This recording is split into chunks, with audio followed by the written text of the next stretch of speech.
Well, hello there. Welcome to Mary Walter Radio. It's just us today. You're my co host today. So I'm super happy about this. I had so much fun when we did this last time. So I thought we could have some fun. And besides, there's a lot to talk about today. And so I'm gonna go right into it. But first, I have to say thank y'all. Thank you to Phil and Margaret for subscribing to the channel. I appreciate that, of course. And the audio will be available on Apple Podcasts and Spotify as soon as I get my act together to get it up there. Last week was crazy. This week, not so crazy, although I did David Webb's show today. Tim Young was supposed to be doing David Webb's show this week, and he's in Texas, and they had tornadoes, and he wound up not having power. So I got up this morning like 8 o'clock, and I waited a little bit, turned my phone on. It's like 8:10, and my phone's going ding, ding, ding, ding. So it was a really quick turnaround, but the guys on his show, David and Anthony, Edwin and Anthony, are amazing. So they quickly booked two guests, and we did a show. Yay! Let's put on a show, kids. Coming up Friday on Newsmax 2 and 2, I will be on the Todd Starn Show at 5:25 Eastern Time, 5:25 p.m. Eastern. A big thank you to Zach, our #1 fan. Zach's amazing. So Zach, the Queen says, love you. And I know all the viewers love you too. And to EB, his dad, thank you for doing all of the graphics for us as always. So much to talk about. Okay, hold on. Yes, hold on. The IT department has a question for me. Yes, Jim. Make sure you're on the right microphone. You sound a little tinny. I think you may be on the. Well, you can come and fix it. He says I sound tinny. He's going to fix it. Say hello. Hello. Hello. I tested the microphone. So go to settings, go to audio. And am I there? Oh, I'm there. Microphone. Okay.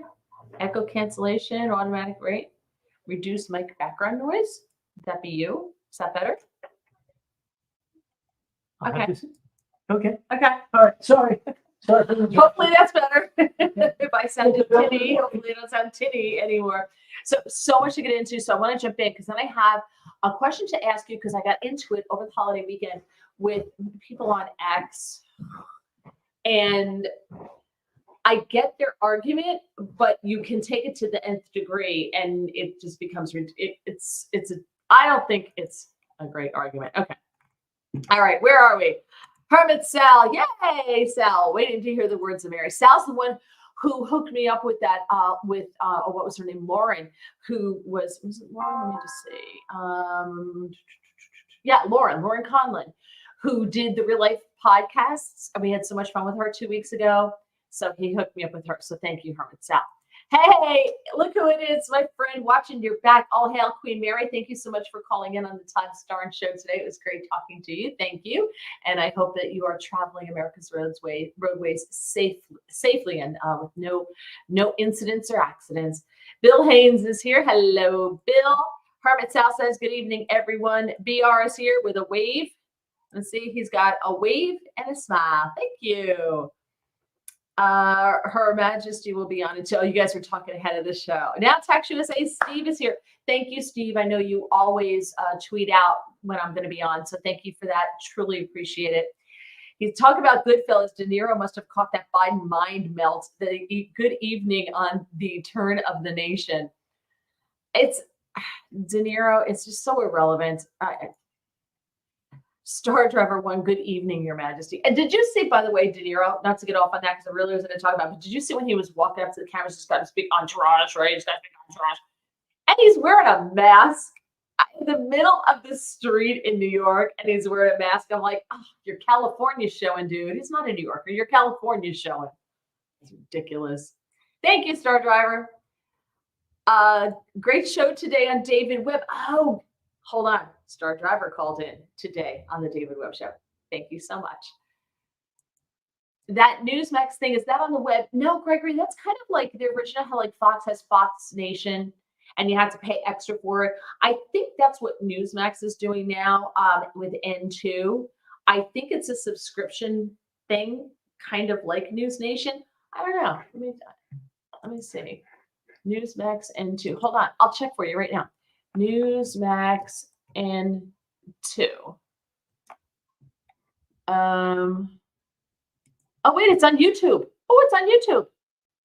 Oh, you can watch on YouTube. I did not know that. I'm so glad you asked. So you can watch on YouTube. And you can comment too. So that's fun. Kind of like you can do here. You can do the same thing there. So it's on YouTube. I didn't realize that. My hunch is they're going to move it over to a subscription format, just like Fox has. So great question. Thanks, Gregory. Everyone says I sound fine. Please bring Lauren back soon. Yeah, we will. Absolutely, Sal, we will. De Niro, her says De Niro's gone from raging bull to raging BS. De Niro's wearing a mask so he doesn't lick the window. Okay, Barnyard. Gregory says, right, thank you, Your Highness. Right now, Newsmax is Carl Higbie, aging bull. Oh, that's a great one for De Niro. So I want to go into this quickly with you. So listen to what Byron York said about the Trump trial today. Now, not a lot was coming out. And to be honest with you, I had a day.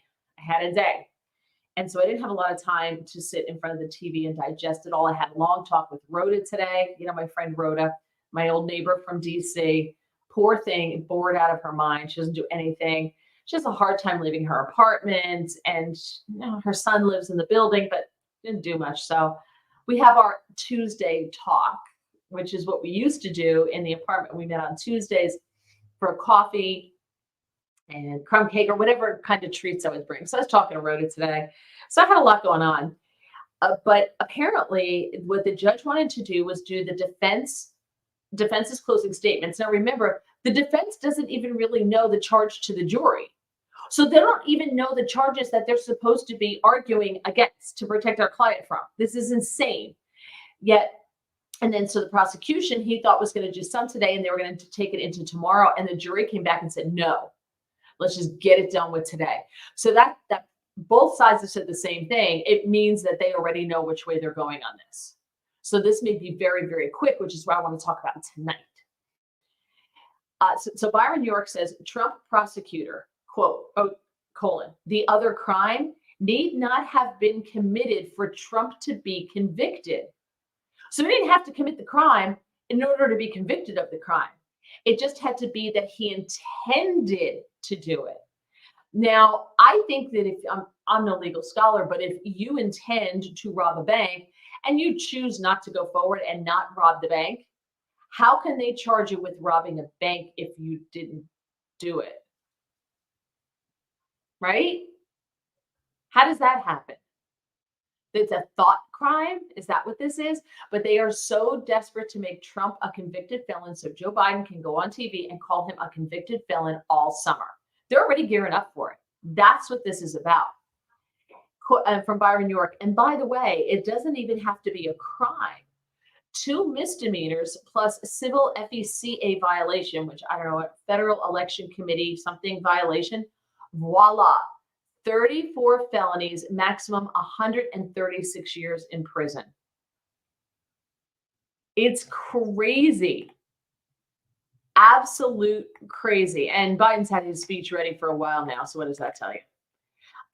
The other thing is too, is I was watching the 5 today before my cable went out, and Judge Janine was saying, or maybe it was Dana Perino was saying, that if Joe Biden gives this speech from the White House, and it's a campaign speech, and he's trashing his political opponent and calling him a convicted felon and, Donald Trump, and he's bashing him, that's a huge campaign violation, and the Trump campaign can sue him. The whole Hatch Act thing. And so it's going to be interesting to see what he says, but I love that he has his speech at the ready. Well, someone wrote a speech for him and he's just going to read it off. They'll hit him up with Joe Juice, jumping Joe Juice to get him going.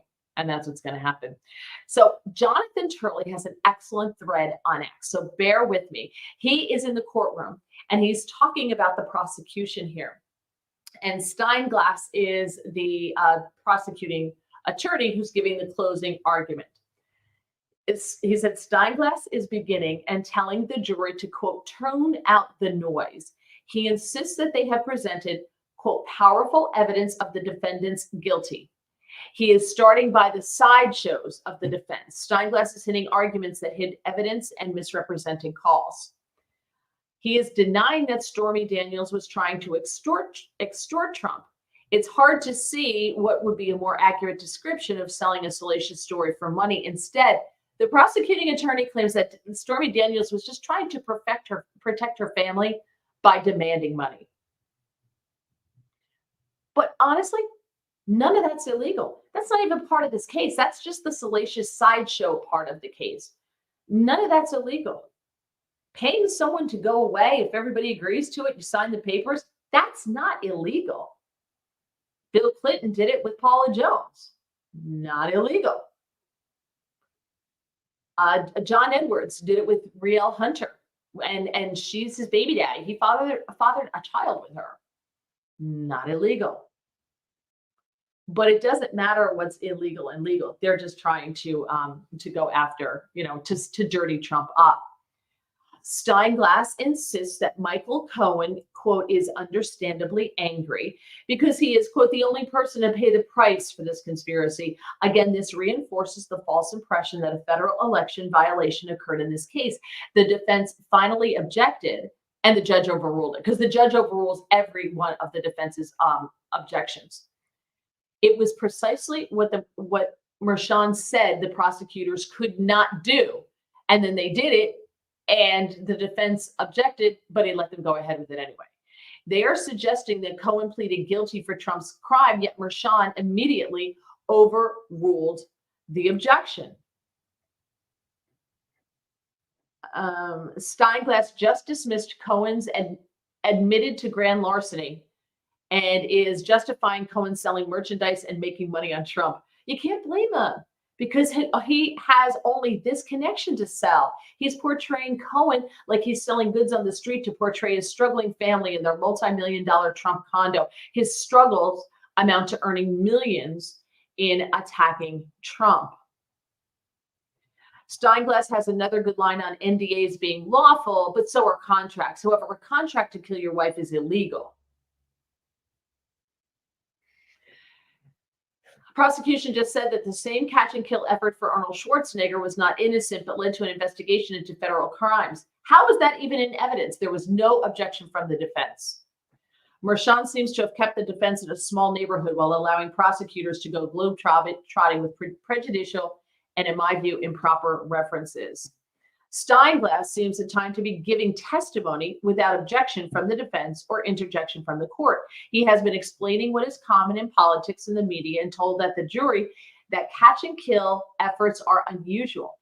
There is no evidence to support that claim. Again, the Clinton campaign regularly killed stories with the assistance of media allies in that same campaign. So he's laying it out. But what bothers me is that it doesn't seem as if the defense is doing their job with making objections.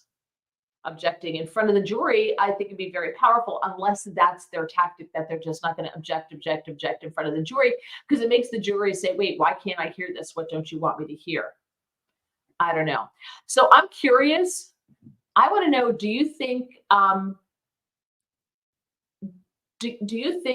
because we'll probably know the verdict by the end of this week. Which way is it going to go? We get a hung jury. Just need one person to disagree. Hung jury, he's done. He's free and clear. I'm sure they'll try him again, but he's free and clear for now. Hung jury, or is Trump going to be a convicted felon by the end of the week? Let me know. Write it in there. Let me just go check on Getter and see what's going on over there. Getter got really quiet. I think Getter's kind of like on its way out. That's just me, but it got really quiet over there. Okay, where are we? Gregory says, I think when I was a kid, I was taught at St. Ignatius just thinking about doing something was a sin. It may be thinking about, you can have impure thoughts, but legally, that doesn't make it a crime, right? You can think about killing your husband because you went to go to the bathroom at 2 o'clock in the morning and he left the seat up and you got a wet butt. But that doesn't mean that just because you thought about it, you did it. You can't be charged with murder if you thought about killing your husband. You can't be charged with robbing a bank if you just thought about it, even if you plotted it out. I don't think you can be charged with, and especially if they find out this was like 20 years ago, right? That if they find out 20 years later, 10 years later that you plotted out robbing a bank, they can't charge you with robbing a bank. It's not how it goes, right? Star Driver, someone wrote the speech for Biden, probably Nancy Pelosi. They don't give Joe anything but crayons.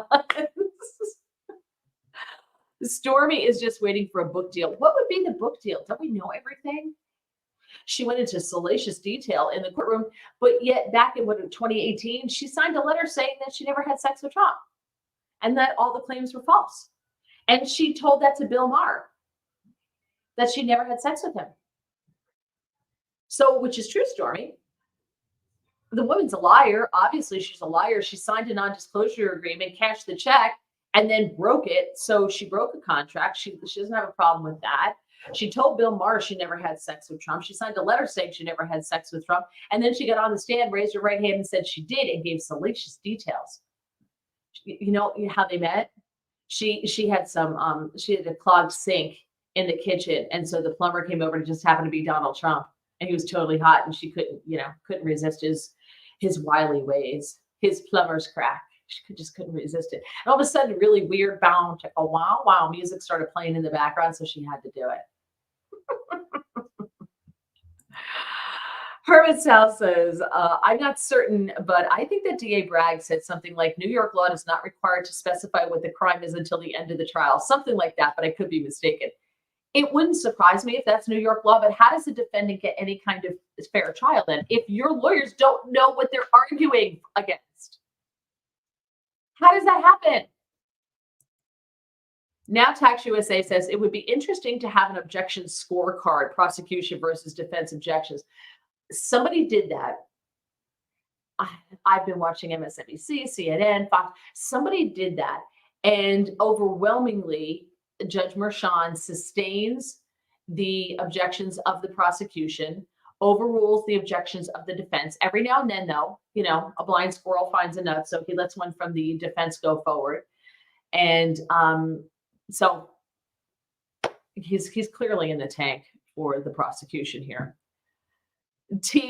Herman Sal writes too much. Keep it to 2 to 3 sentences, pal. Wow, that's rude. We're having a conversation. That's what this is about. When you guys are my co-hosts, we have a conversation. So you can feel to write more than 2 or 3 sentences. That's fine. I don't mind. So TF, you can write as many sentences as you like. The rule will apply to you too. I am not Judge Merchan. Gregory, isn't hung jury the guy that Trump just endorsed in Virginia? Oh, wait, that's hung cow. Never mind. Very funny. All right. So there's just a lot. The judge overruled another objection as Steinglass is making sweeping claims. He has directed the jury to the AMI, agreed on election violations, and said that this was in service of Trump's campaign. He again said that this is the antithesis of a normal press conference. What again is the source in the record or the common practices of the media, particularly in light of Hillary Clinton? So that's what Jonathan Turley is. Now, so if you guys want to, take your guesses as to what's going to happen, I wish the show were later in the week because I would love to be able to talk about the verdict on the night of, but we're not going to be able to. But so listen to this. So if you've listened to me on the radio, and I think I've said it here on the podcast, I have said all along that Joe Biden's not the nominee. He's not the nominee. And it's one of the reasons, it's one of the reasons I thought someone, actually, I can't take credit for it. It's one of the callers on one of the shows that I was doing last week on David Webb's show said that, that the reason that they're having one of the debates so early is because if Joe Biden just totally, his meds wear off, whatever, that they can replace him. It's a great excuse for them to take him out of the running. And so that's why they're having it so early, because it gives them time before the nominating convention to put somebody else in. Hold on one second. I got a cat problem. Okay, sorry. Cat problem. I got two of them in here. So anyway, and I thought, wow, that's really brilliant. Maybe that's exactly what's happening here. That's why they're going to do this, and it's a great excuse to take Joe out and move Kamala up and put somebody else in as VP, maybe Michelle Obama, whatever. Well, Breitbart was first to report this, and now Fox has picked it up. So what happens is Ohio and Alabama, you have to, the deadline to be on their state ballots wasn't enough time from when the deadline came before the Democrats nominating before their convention. All right. So you have to nominate your candidate like 75 days before the election, and they weren't going to be nominating 75 days before the election. It was going to be it's only going to be 50 days. And so he wasn't going to be on the ballot in Ohio and in Alabama. Now, Alabama, they had like a special session and they got it through, and that was that. They did something and they changed their rules. The governor signed up the thing and they changed their rules to accommodate the Democrats. Ohio, though, was like, no. The guy who runs the elections for the state of Ohio said, sorry, but it's my job to ensure that the laws are followed, and the laws of the state don't give a remedy for something like this. He said, I talked to the Democrats, and they're the only ones who can who can remedy this. They have to either, they got to move their convention, which clearly they can't do. And he's like, look, you knew when the state deadlines were. You chose to do it this way. I can't do anything. So the Democrats had suggested a couple of things. He's like, no, I'm sorry, but that's not in the law in Ohio. I have to follow what the law says. So they got a problem in Ohio. And the governor, Mike DeWine, was saying that, oh, we're going to have a special session. We're going to do this. We're going to do that. And the guy who's running the show said, that sounds great, Gov, but it's not the law. So it looked like Joe Biden was not going to be on the ballot in Ohio. And I thought, interesting. So what's happening is the DNC is going to nominate Joe Biden and Kamala Harris as the nominees via virtual proceedings before Ohio's August 7th deadline and before their convention in Chicago. So the attendees of the convention have zero say. It's just for show, which they've been trying to do it virtually anyway, because they know that it's going to be like 1968 all over again, except it's going to make 1968 look like a 4-H fair. So I wonder if this is their way of getting around it. Ohio requires parties to certify at least 90 days before Election Day. The DNC's convention, if they wait till the convention, wouldn't certify Biden as their nominee 90 days before the election. Would only be 75 days before the election. So they did convene for a special session to address the ability for Biden to appear on the election. But Republicans, who hold the supermajority in the state House and Senate, have been opposed to passing a bill that would change the deadline without a vote on unrelated campaign finance legislation that the Democrats are against. So the Republicans in Ohio, they stood strong. The Republicans in Ohio acted like Democrats. They stuck together. This is rarely seen if you're on the Republican team. This is why I'm not a Republican, because I don't fight. I don't sign up for teams that won't fight. So Republicans said, okay, well, we'll pass that legislation, but the Democrats have to pass campaign finance legislation. And the Democrats said, no, we're not doing it. So the Republicans said, okay, then we're not passing this. So proud of them. So proud of the Republicans on this one. Awesome. So now the DNC is forced to nominate Biden and Harris, put their name forward as the candidate before the convention in order to get their names on. So no contested convention unless they're willing to sacrifice Ohio if they have plans to put somebody else up at the convention. Like, what happens if Joe Biden totally, fails here at the debate? They will still have time to pick someone else to put on because the deadline's August 7th. So they'll already have one debate under their belt. So they'll have time to put somebody else on. But the DNC is going to choose that person, not the representatives, not the Democrat voters aren't going to have that opportunity. They've got themselves into quite a pickle. So it looks like it's going to be Joe Biden. I, for one, am absolutely shocked by the entire thing. What say you? All right, here we go. Trump is waiting for a big book deal. Herman Sal says, if merit is a mind, TF shouldn't either. Mind your own sentences, bro. All right, let's not get nasty with each other. Exodus, no audience for the first debate, right? No audience.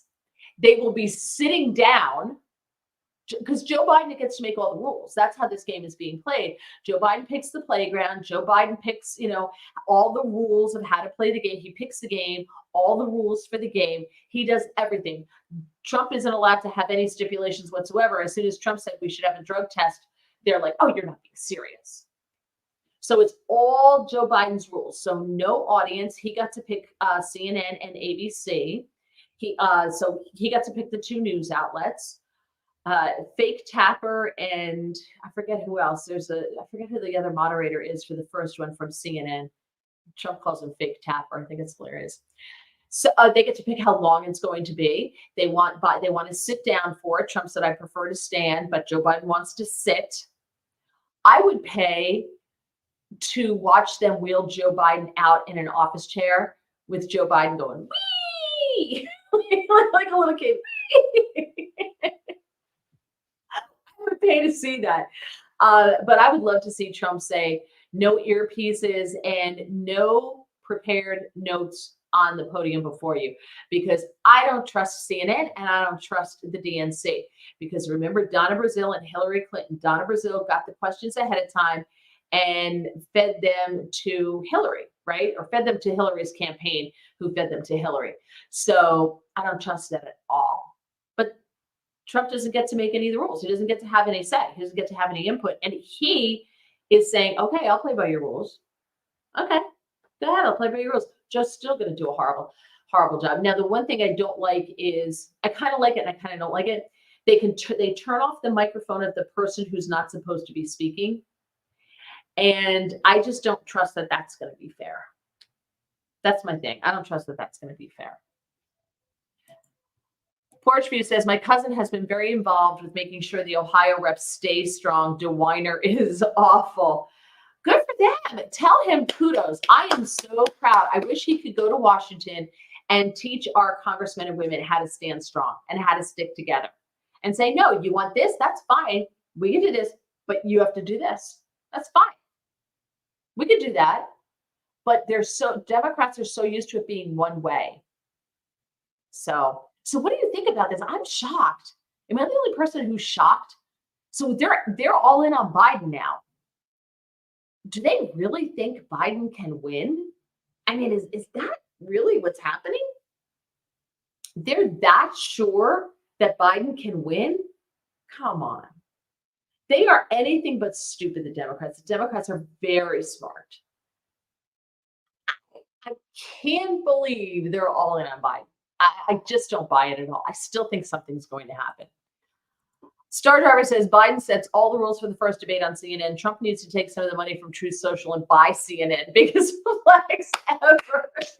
He just sold one of his jets. Did you see that? Yeah, he just sold one of his jets. I wonder if he needs the money. I don't know. But I don't know if that's what's happening here. Let me see. He sold one of his jets to a big RNC donor. Oh, Judge Merchan set time restrictions. They're still going. Oh my gosh, they're still going in his courtroom. So Merchan, 25 minutes ago, set restrictions for the prosecution team's closing arguments. He told them they have to wrap up their closing arguments for the day by 8 o'clock tonight.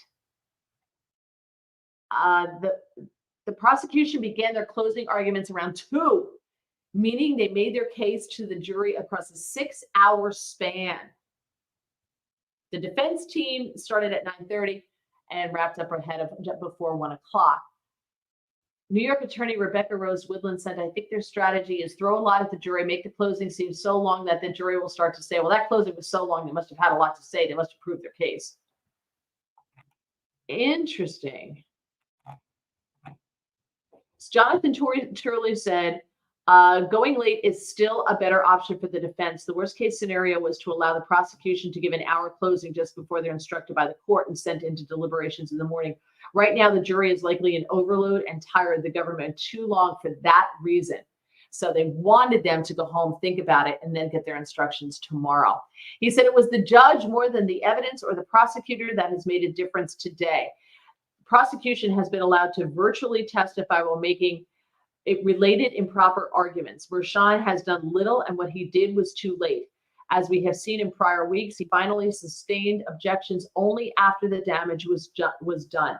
The judge allowed the prosecution to make highly improper arguments and would then offer the judicial equivalent of a tisk-tisk. So there you go. So interesting. They're still going. Oh my God. I've never been on a jury, but I got to tell you, I don't have that attention span. I don't. I would be like that. I can't. I don't have that attention span at all. Let me see if I can find Trump sells. Here it is.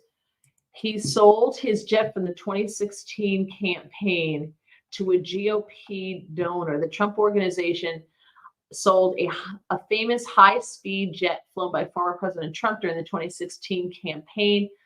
A 1997 Cessna 750 Citation X was sold for an undisclosed amount earlier this month to MM Fleet Holdings. It's a mid-sized business jet. Value ranges from $9 million to $10 million. That's chump change. We could all get together and buy that. So he sold that jet. So maybe he needs some money. I don't know. So maybe Star Driver, he can't buy CNN because I don't know, maybe he doesn't have the money. Scott said that's a pretty cool idea. Herman Sal says, Porch, it seems that your cousin has his work cut out for him. Sal, don't we know it? Gregory, there's some ulterior motive. They must have found a novel way to cheat. Exactly. They're going to let Joe Biden be the candidate. I got to tell you, but I felt this way before 2020, and look where we are. Look what happened. I just fear this is going to be another 3 months to count the votes, and we're going to go into January, and they're still going to be counting the votes. Scott, that would be perfect if you bought CNN. Exodus says, unsurprising, Joe and his cronies collaborating with propagandist networks. Philly Revolutionary Warrior, Pennsylvania. Mary, you are great. Always listen when you fill in on Philly radio. Thank you. I appreciate that. I got to fill in for Rich Cioli last week, which is very nice. That's a great audience, that PHT. Great audience. Gregory, they're going until 8. Yeah, they're going until 8. Star Driver, the Dems have to be really sure about the steal this time to keep backing Biden. That's exactly what I think. They've got something up their sleeve. They're so sure they're not going to get caught, or if they do cheat, they don't care if we see it. They don't care that we know. And when our government hits that point where they no longer fear the people and they don't care that we know, we are no longer the United States of America. We are not. Exodus says, honestly, closing arguments going that long probably seems like desperation to the jury. I don't know. He says it's hard to speculate for New York City jury. Exactly. I think their minds are already made up. I think once he gives them the charge, which is he doesn't have to have committed the crime, but if you think he thought about it, you can convict him.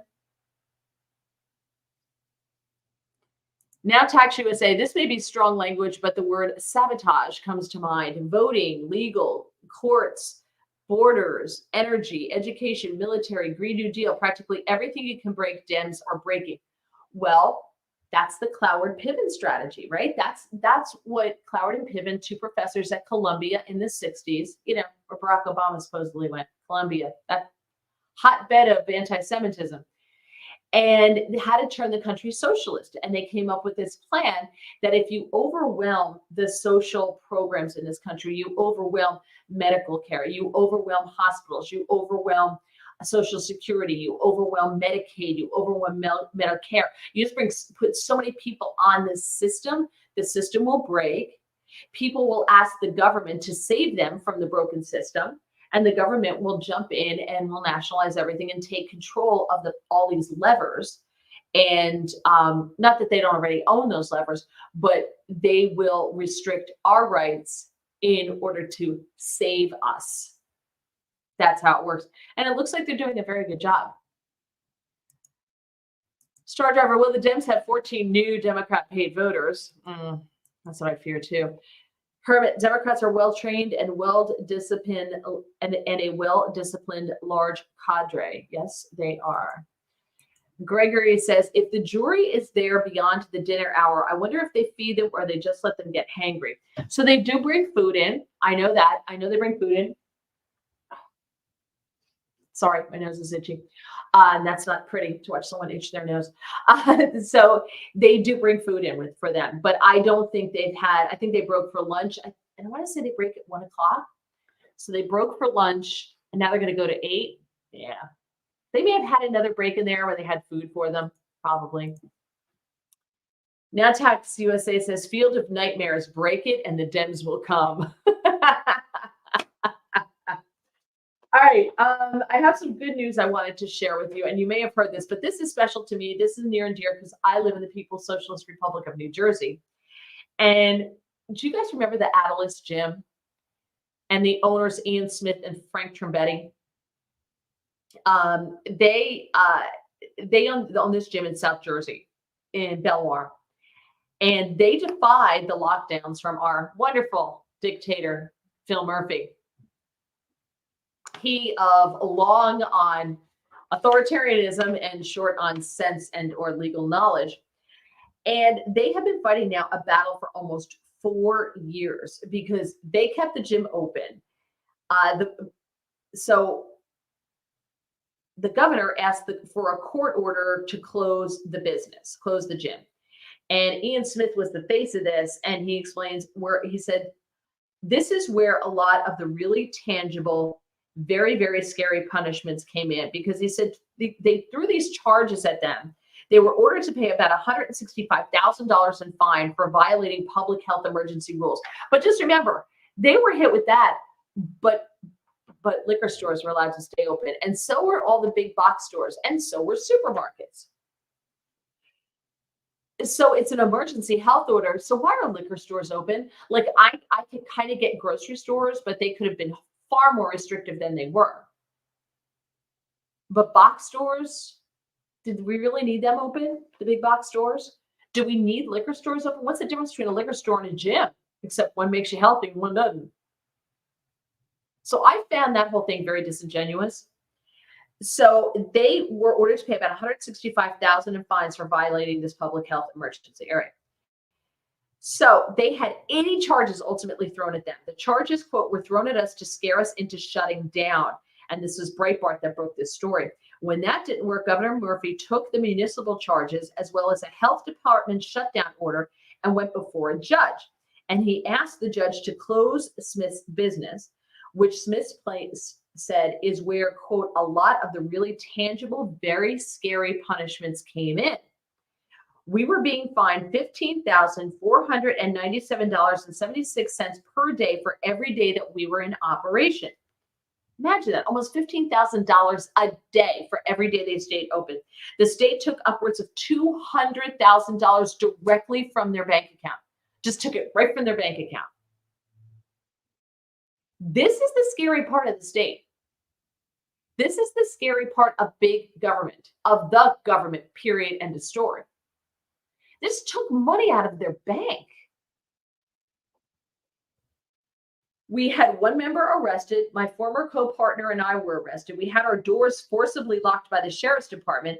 So they refused to comply. They opened the doors. The sheriff's department came to lock them again. So they just took the doors off the hinges. I so remember this. And they stayed inside to protest for a month. And it was cold when they did this. They arrested us. They held us in criminal and civil contempt in court. So there was a 5-year prison sentence hanging over our heads at one point from this court order. And it's making my blood boil all over again just listening to this. He said, so now they are finally free from all of this. He said they were just writing these charges. They were firing from the hip. They didn't expect people to push back, and they just panicked. Yeah, they were just saying, oh, you can't do this. Liquor stores can stay open, but gyms can't. You can't get your hair cut, but liquor stores, big box stores can stay open. So it was all it was very just like he said, from the hip. And he said they panicked. These people, meaning the government, are not used to us wagging a finger in their face and saying no. So they never wanted to touch these cases because nobody wants to put their name on it because they know it's unconstitutional. The judge finally had enough. She said, I can't put these gentlemen through this any longer. And she was very clear that this was going to be dismissed with prejudice, meaning that the state cannot revive these charges. But they had to fight for 4 years. The money in their bank account taken out. That's so scary to me. That's super scary to me. People laugh at me because I carry cash or I have cash, because if in my state they can charge, like companies can charge the credit card fees. So you go to restaurants, you go to get your haircut, now there's this little thing on your card more and more that on your bill it will say, well, if you pay cash, it's this amount. If you use your credit card, it's this amount because you have to pay more. So I bring cash. Like Saturday nights, if we're going out to dinner, I have to I get cash out. I feel like I'm like Hunter Biden on hooker and blow night, because I have all this money because we're going out to dinner, which is expensive now. And you leave cash for the tip and the whole bit. It's expensive. But that scares me that they just took the money out of their accounts. We're going to look back on people being forced to get that vaccine or they couldn't keep their jobs as horrific government overreach. That was wrong. That was really wrong. And we're slowly finding out we just found out last week, I think it was the end of last week, that they totally made up 6 feet. They totally made up the whole 6 feet thing. It was total BS. All those big signs on the floor, you have to stand here, you have to stand here. And like a bunch of idiots, we did it, unless you're like me, and I didn't do it. And I purposely went the wrong way down the grocery aisles because I'm like, really? You can only get COVID if you're walking left to right. You can't get it if you're walking right to left. Stop. I go to a restaurant when they open restaurants. I have to wear my mask when I stand up to go to the bathroom, but I can take my mask off when I sit down because it's magical. Once you sit down, you can't give anyone COVID. You can't get COVID. It was such a bunch of BS. And I cannot tell you the number of people who said to me, just do it, just do it. And I was like, no, I'm not going to just do it because it's bull. I'm not going to just do it. And I feel so vindicated now with so much of this. I mean, I don't like that people are saying that they're getting sick from the vaccines. I don't like that. I feel badly because I know so many people who got it because they had to, they were forced to, or they lost their job. And they know that they have that power over you to do that. It's criminal, absolutely criminal. TF, stop. I'm not putting your comment up. Just stop. Scott, heard on the radio here that in New Jersey, a place, maybe Beach Grove, a 150-year-old private church is now required to open to all. It's probably Ocean Grove. Ocean Grove is a private community in and of itself. So,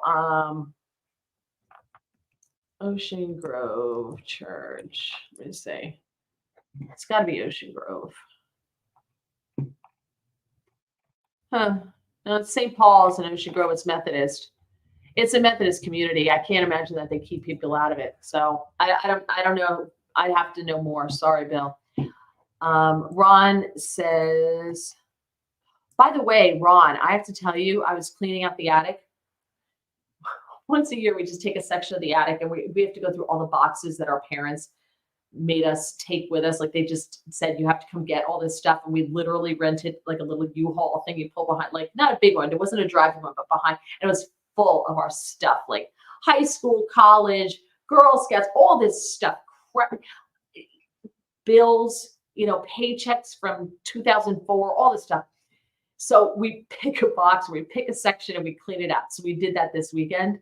And Ron, I found a cassette tape from you. The Morning Show Minstrel from Ron. I had to tell you that. I found that. They also took their GoFundMe money, as I recall. Yes, I think you're right, 100%. Gregory, make it rain, Mary. Bill, did the gym get their money back? I don't know. I don't know if they got it back. I would hope they got their money back. I think the gym is now defunct. Squeaky says, I worry more about social credit scores with a cashless society. I don't see this society going cashless because you'd have to get rid of credit cards.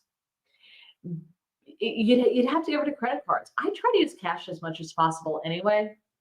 I always have, and I know the younger people yell at they laugh at me, ha ha, old lady. Yeah, you've got cash. What are you talking about? Yeah, and I sometimes use change out of my wallet too.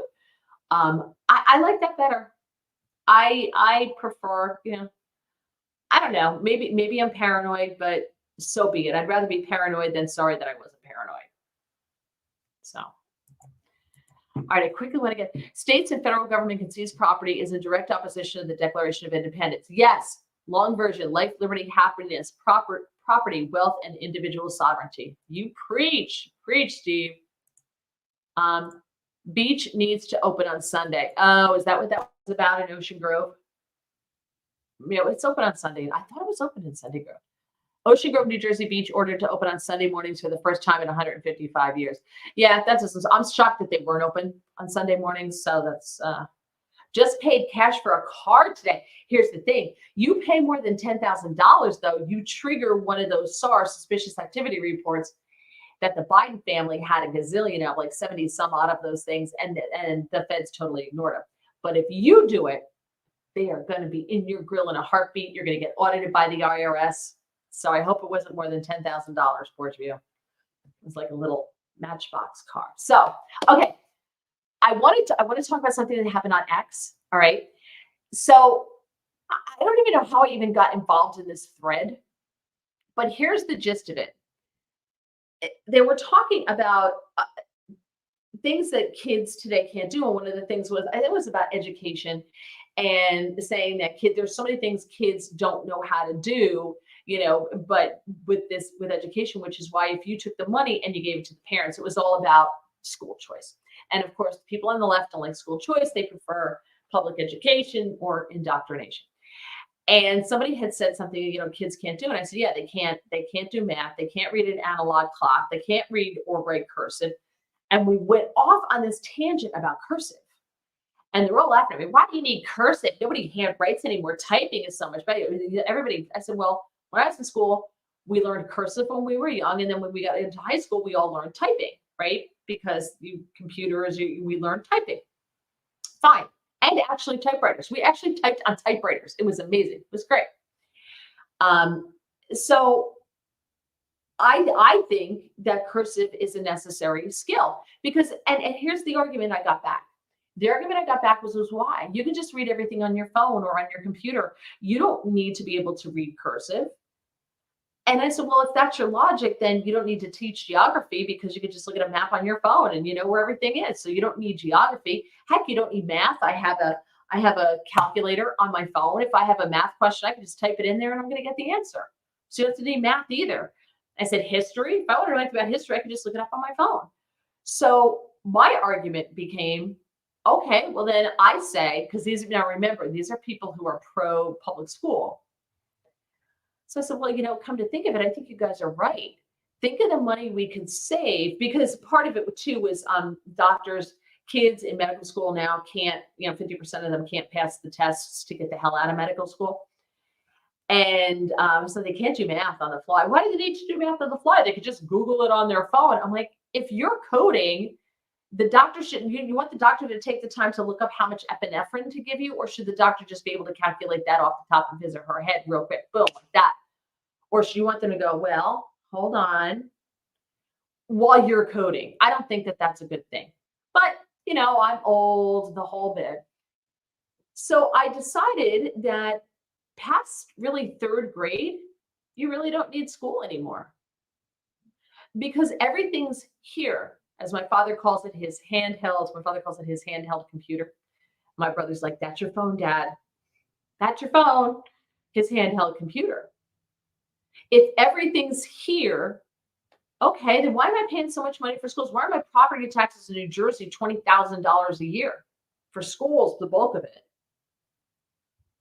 After third grade, as long as they can use a phone and they know how to look stuff up, third grade, I figure reading. Once they can read, kick them out of school. Let's be done with it. Why do we need high school? What are you learning in high school that you can't look up on your phone? Right? So, okay, I'm with you. They're like, nobody handwrites anything anymore. I'm like, well, some people still write thank you notes because that's the right thing to do. Oh, you're so old. Oh, nobody writes thank you notes. Oh, nobody uses an abacus either. And I'm like, well, actually, we learned how to use an abacus in, I want to say, Mrs. Huff's second grade class or Miss Gill's third grade class. We had an abacus in the classroom and everybody wanted to use it. And she taught us how to use it. But an abacus was something that was in use, thousands of years ago. Cursive is like 15 years ago, 20 years ago. Kids can't read an analog clock. And they're like, oh, well, it's fine. So what happens when there's no electricity and there's no power? In California, they have rolling blackouts. If your phone's not charged, your phone goes dead, how are you going to know what time it is if you can't read the clock on the wall, the analog clock? After Superstorm Sandy, we didn't have anything for weeks and weeks and weeks and weeks. So that's where the argument seems to be going. But it's funny because the people who are pushing, we don't need this, we don't need that, are also the pro public school people. So they'd be the first ones to scream if you say, yeah, you're right. You know what? We don't need college. What do we need college for? Everything is on your phone. We don't need plumbers. We don't need doctors. You need a dentist because I don't know if you can do that work yourself. But a doctor, for the most part, unless you need surgery, why do you need a doctor? Right? You can diagnose yourself. You can go to the pharmacy, tell the pharmacist, hey, Google says this is what I need. The pharmacist goes, okay. And I guess you wouldn't even need pharmacists because you could probably just get it from some big like Amazon, because Amazon has a pharmacy. Just, send your own, here, this is what your machine says I need, and they send it to you. And then they don't know what to do in the conversation or the argument. Gregory says, I have a feeling the 8th graders are reading at 2nd grade level. I don't know that, but it wouldn't surprise me. Whereas when I was a kid, I was in 2nd grade and I went to the 6th grade reading class because I was a dork. Math, I had to take remedial math because I was terrible at math. It started in 2nd grade and it went downhill. Once we went to multiplication, it went downhill. It was all over. So watching your back, starting with the basics, is beyond the realm of understanding for today's millennial. They don't want to know why a problem occurred. They just want a solution. I don't even know if that's so much millennials as it is Gen Z, Gen X, Y, Z, whatever the heck they are now. Everything, they grew up with a phone in their hand. So their whole world is right here. And there's no thinking that, California, where there's rolling blackouts, you don't necessarily have power to keep this going or to keep your computer going. When the essential health records, your electronic records, your EHR, electronic health records, when that goes down in a hospital, that's a bad thing. And it's happened where it goes down. Well, and you're in let's say the ICU. And you need to be able to access those health records when you're changing shift or something, to be able to know what that patient gets and what their history is. Do they have, all that stuff? What are they allergic to? Everything. You can't get to it because we don't have paper copies of anything anymore. So what happens? Yeah, when power goes down, they have generators. But when the system goes down, when the electronic health record system goes down, there's no backup for that. There's no papers. Jerry, who I spent many years in school with, all the way from elementary all the way through, says, I'm with you. I always pay cash. When I get a bunch of change, I go to the grocery store and use self-checkout and feed every penny in there until there's no change left. Not paying Coinstar fees either. I don't even do self-checkout, Jerry. I refuse. I'm that person. I refuse to do self-checkout. I had to go to Target. I want to go to Target. It's against everything. It just hurt me to go, but I had to go get something there. And you had to do self-checkout. And they have this guy there watching everybody self-checkout. I have no clue what the heck I'm doing. And I just credit card, boom, get it in, out. And but I needed a gift receipt. So I went up to him and I said, I need a gift receipt. And he goes, oh, well, you should have done that and there was this little old woman who had come out, this cute little lady had come up. to talk to him. I guess they were changing shifts. And I said to him, he goes, oh, he's like, well, you needed to do that during your transaction. I go, I'm super sorry, but I missed some of cashier school. So I didn't know that. And she just started to giggle, and he just looked at me and didn't know what to say. It's like, well, you could go to customer service. So I came back on the way. I said, I didn't mean to be rude to you. I was joking with you. And she's like, I thought that was very funny. They're actually getting rid of some of the self-checkouts there because so many people are stealing stuff. And they're not allowed to stop them if they're stealing stuff. I'm like, so why are you here? Why are you here? If you can't stop people from stealing, what's your purpose? Just watch them steal and watch them walk out the door? So, and she said, oh yeah, a lot of people complain about having to do the self-checkout. I'm like, yeah, it's not like you're giving me any money off of my bill for doing it. So, Hermit Sal says cursive writing is cursed nowadays. On the upside, when it all goes sideways, those of us who can read cursive, we could write our plans, our battle plans, in cursive, and the Gen Z won't be able to read it. Scott says a person can't sign their name without it. That's a great point. How do they sign their name? The other day, I needed to make a long note. My handwriting was kind of bad. I had not written in so long. I typed so much. I'm working on it though. Yeah, I do the Christmas cards every year. I handwrite the envelope. I hate getting Christmas cards with the front's already pre-printed. The return address is pre-printed. The inside says love Bob and Sue and the kids. It's already pre-printed. For all I know, they had them all done and they had someone stuff it in the envelope for them. Because there are services that will do that. They'll print your envelope and they will stuff the cards in the envelope for you. It's the most impersonal thing in the world to me. You couldn't take the time to sign your name? Really? Well, Merry Christmas to me. I find it so impersonal. Same thing with thank you notes for wedding gifts. They're pre-printed now. Sorry. If I take the time to earn the money and I take the time to sign the check and write the check, you can take the time to write a thank you note and sign it. That's simple. And I remember, and you ain't never getting another gift from me. Scott, at times the healthcare systems become under software ransom. Yep, that's happened too. Now, Tax, are you saying my BS and checkout degree is no good? I think it's a BA, not a BS. I don't think it's tough enough to be a BS. Yes, BS though, absolutely. I did say to the woman on the way out, I said, I usually ask when the Christmas party is because I figure I should be invited since I'm an employee now. She thought that was, she liked that. Don't teach kids cursive. If a civil war breaks out, we could write our battle plans in cursive and they won't be able to read it. Wow. Great minds think alike. Exactly. Gregory, I was using this self-checkout at Wegmans, and about halfway through, I was looking in my wallet for maybe 40 seconds. The supervisor asked me if I needed help. I told her I was on a break. What did she say? Did she laugh? I'm just curious. I've used it sometimes at Aldi, the self-checkout, but I don't like the self-checkout at Aldi because it yells really loudly at you. Please scan the next item. Please scan the next, and it's really good. And where you put the stuff, it's small. It's not like a big space where you put the stuff. And so like I'm getting my bag out and you have to put it on there. You can't put it in your bag on the thing. You've got to put it on the tray after you scan it. You have to put it on the tray. Please say sign in tray. And she's very loud and it's very stressful because she's yelling at me to do the next item, scan the next item, scan the next item. Hate it. I don't like that I get yelled at. I'm so resentful that I'm doing self-checkout anyway, that when she starts yelling at me, then I get really, I get a little shaken up, and then it takes me longer to do it. It drives me crazy.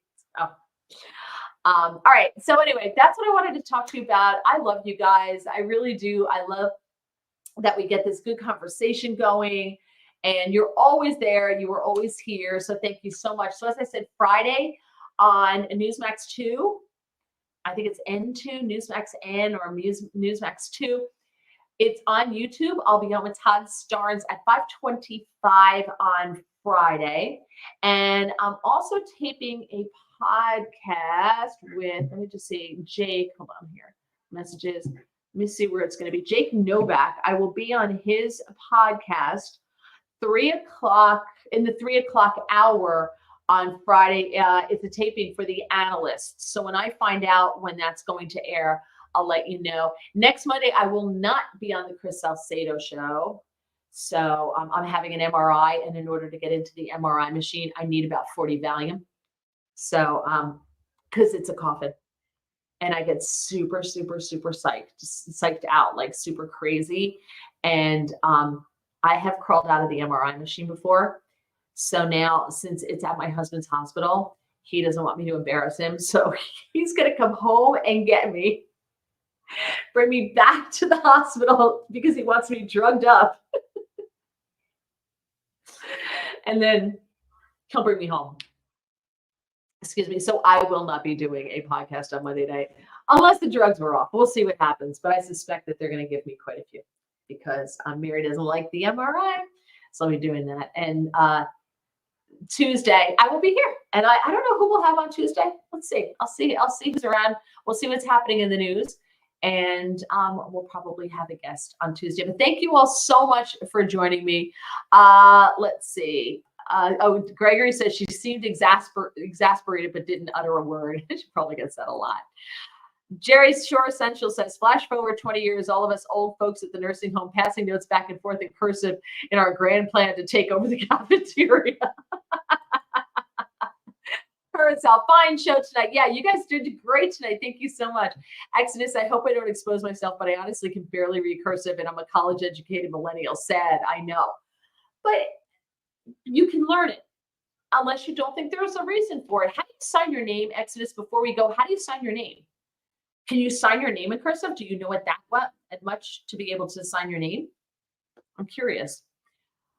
Squeaky says, I fall asleep in the MRI. It's a coffin. It is a coffin. It's this big. And I have to go in because it's my shoulder. So I have to go in all the way.